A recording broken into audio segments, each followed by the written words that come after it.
So, how'd you sleep?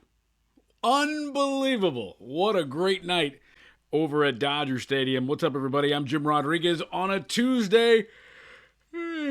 Little lack of sleep, but the Dodgers, 18 innings later, have a 2-1 lead in the 2025 World Series. Halfway there to a World Championship and going back-to-back for the first time since the 2000 Yankees. My goodness. And again, can't tell you how much we enjoyed our conversations last night right there on X and on Instagram at JRod Show. And of course, hit us up. All the comments we read, we like, we respond. Some we read on air here on our Dodgers latest YouTube channel. And again, the subscriber count continues to soar, and that's because of you. Thank you, thank you, thank you. Remember to hit us up, like, subscribe, share, tell a friend, hit the thumbs up button. And man, oh man, the Dodgers, I mean, they have a penchant for this. And first of all, the person that I blame for all this is Brad Paisley. Why do I blame Brad Paisley? Well, he's a big country music superstar. He sang the national anthem last night at Dodger Stadium. He has sung the national anthem at 4 Dodger World Series games.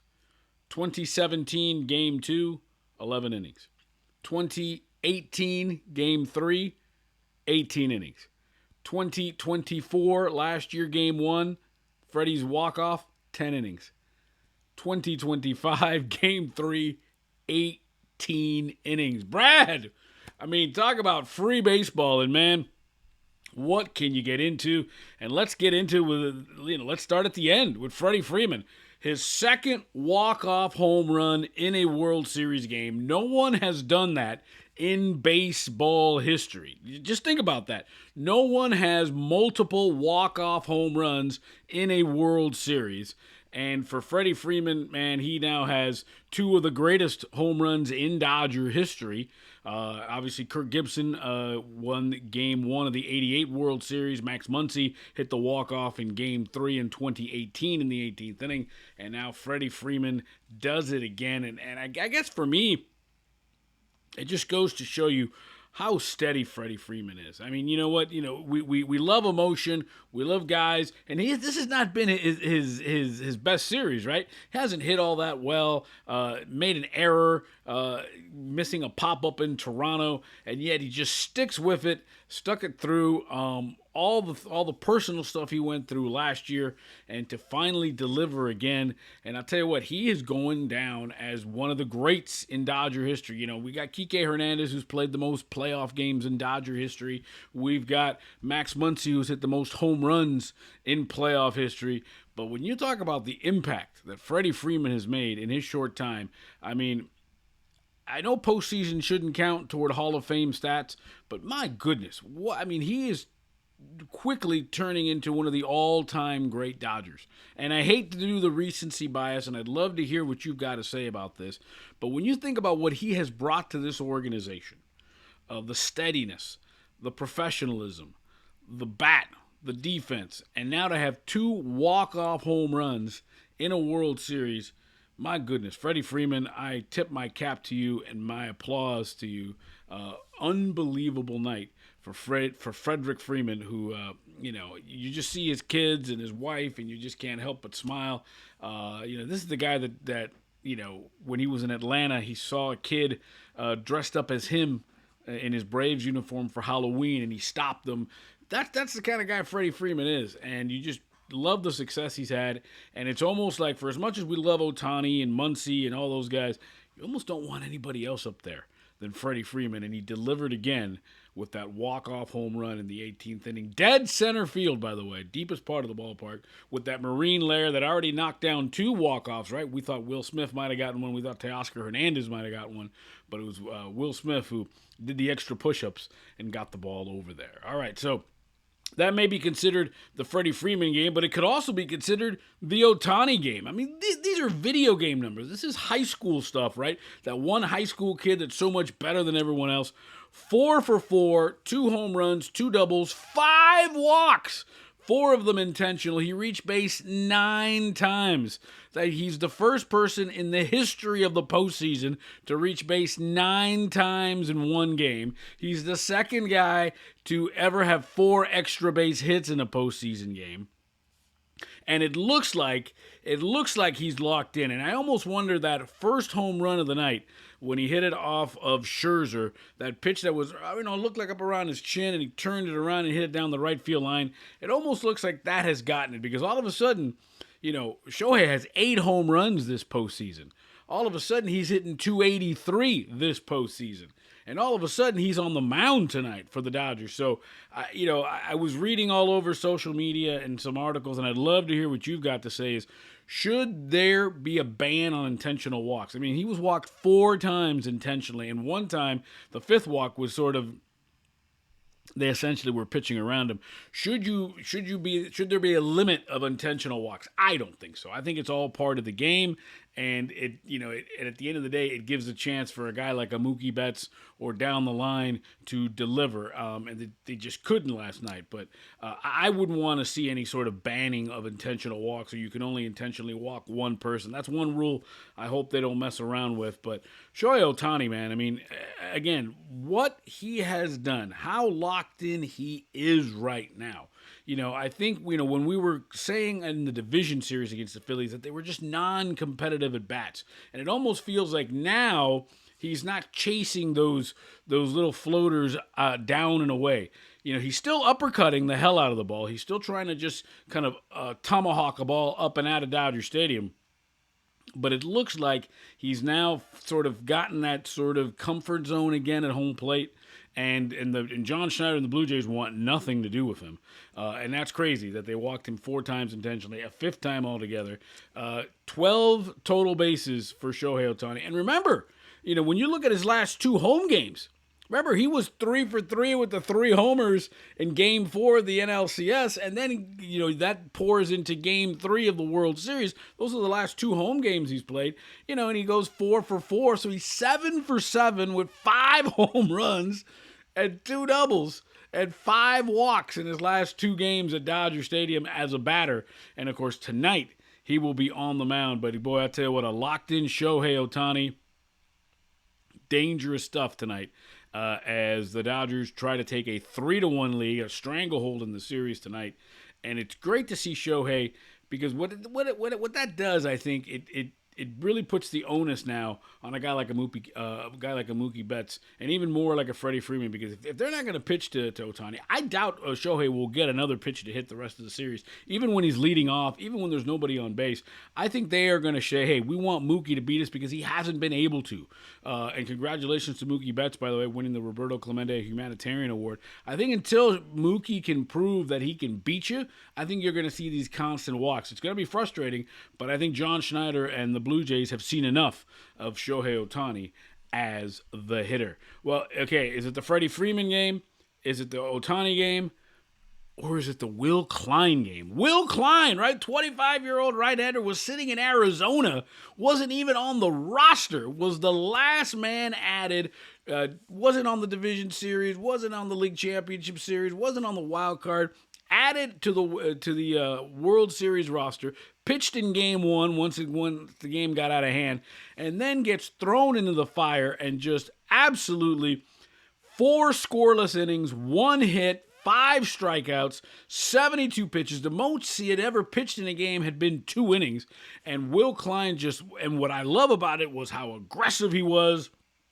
Give me the ball, let's go. Caught that line drive to end end one of the innings, end the 18th inning, and just absolutely, I think what that may have done, and I tell you what, the Dodger bullpen had gotten lots of criticism, and they deserve every single bit of it. But what we saw last night may have been a rebirth, a baptism by fire of that Dodger bullpen. Everybody pitched well. Everybody pitched, everybody did their job. And then to see Will Klein, who was nobody knew who Will Klein was. Well, everybody knows who Will Klein is now. And he's going to have a well-deserved day off. And he won't be the MVP of the World Series.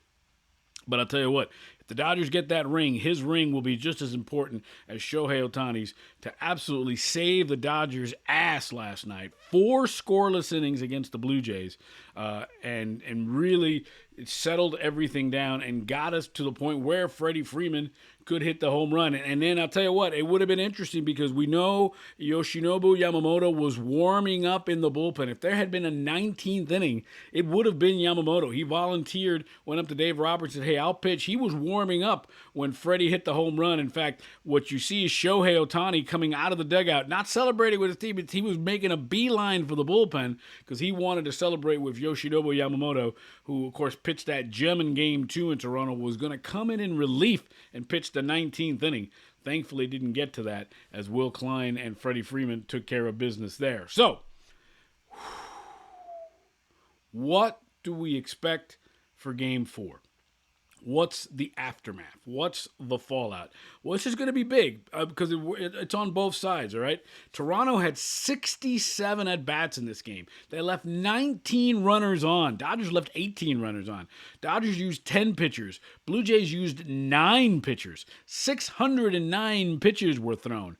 6 runners were thrown out on the bases, right? 2 at the plate, 2 at second, 2 at third. It was an absolute, I don't know if it was the greatest World Series game you've ever seen, but I'll tell you what, I'd like somebody to give me something better. Not memorable in terms of a Gibson home run or a Freeman home run or Bill Buckner's error or Joe Carter walking off.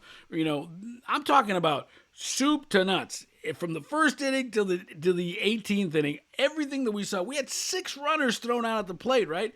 We had all sorts of bizarre things going on.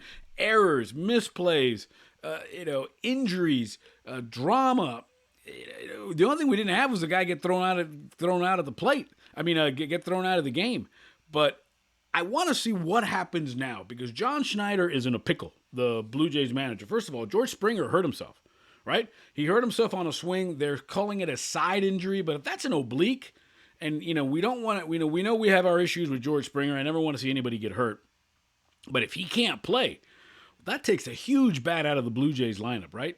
And those oblique injuries don't go away in a day. That takes weeks. So he could be done for the World Series. So that could put Bo Bichette into the lineup as a DH to spell Springer. Also, 19 pitchers used for both sides. For the Dodgers, Klein pitched 4 innings. Sheehan pitched 2 2/3. Enriquez pitched 2. Roki Sasaki pitched almost 2 innings. So you got to wonder, we know Klein won't be ready. We know Sheehan probably won't be available. Maybe Enriquez won't be available. Could Roki Sasaki come back for an out, for 2 outs? He would be available. Now you're really putting the pressures on the Bandas, on the Trinans. Even Clayton Kershaw pitched last night. Wow, we'll get into that in a second. And for the Blue Jays, Eric Lauer pitched almost 5 innings last night, 4 2/3. Their closer, Jeff Hoffman, pitched 2 innings last night. So it'll be interesting to see, and a lot of the onus will be on Shane Bieber, the Blue Jays starter, and Shohei Ohtani, the Dodgers starter, to go deep into these games because there isn't much there. And I think the Dodgers came out of this almost the worse for wear because they've got 3 guys that are probably unavailable. Sasaki is questionable, and the Blue Jays don't have their, the question is their closer available? Because remember, there will be a Game 5, and there's no days off. The next days off would be either the season's over, or it would be Thursday when the teams are flying back to Toronto for a Game 6. So, interesting to see what the sort of the fallout of this becomes. Second, Clayton Kershaw, right? My goodness. Came in, somebody referred to it as kind of like the old gunslinger coming in for that one final draw, right? Comes in, 12th inning, bases loaded, gets Lukes to ground out on a 3-2 pitch. Tommy Edman did a little flip with the glove. And if that's the last time we see Clayton Kershaw in a game, it's been his only appearance in the World Series, and Dave Roberts had been saying, man, I'm trying to find a way to use him. If that's it, man, that would be sort of exercising the demons of all those bad relief appearances in the postseason as he comes in, retires the only batter he saw. Talk about throwing him into the fire, but that's who you do it for. That's Clayton Kershaw. Nothing phases that dude.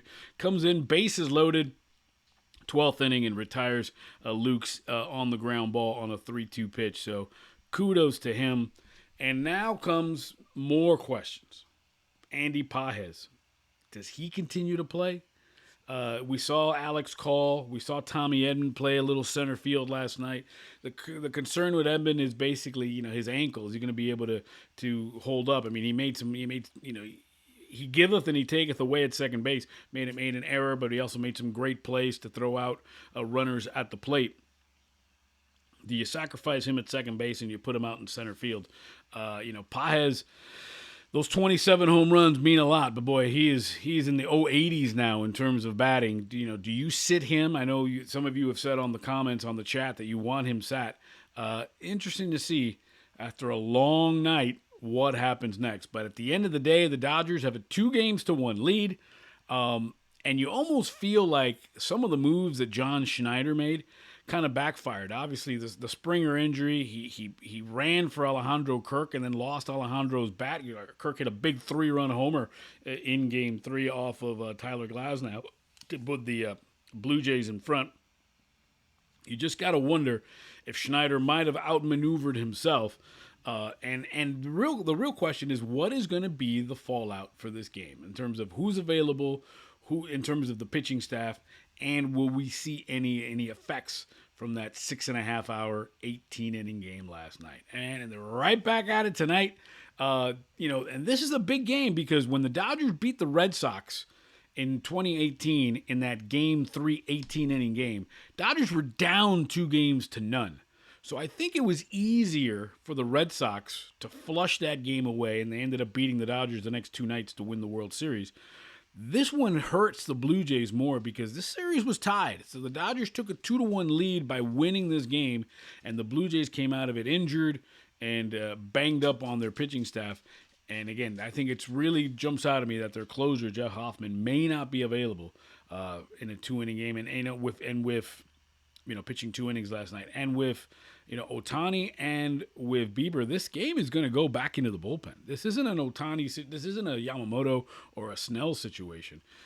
This game's going to go back out to the bullpen. So it'll be interesting to see, like a boxer in those championship rounds, what they have left. Exciting time. It's the last week of the baseball season, and the Dodgers 2 wins away. They could actually end it at Dodger Stadium tomorrow night and not have to go back to Canada if they can win tonight and tomorrow. All right, it's going to be Bieber and Ohtani tonight. Will Ohtani get anything to hit? Interesting to see. And, of course, Game 5, probably Blake Snell for the Dodgers and maybe Trey Savage again for the Blue Jays. Nothing's official on that. I'm Jim Rodriguez. Gets the coffee going. Try to get a little nap in there. 8 Eastern, 5 Pacific. We're right back at it again. Always. Here on Dodgers Latest, I'm Jim Rodriguez, and it's always time, at any time, for Dodger Baseball.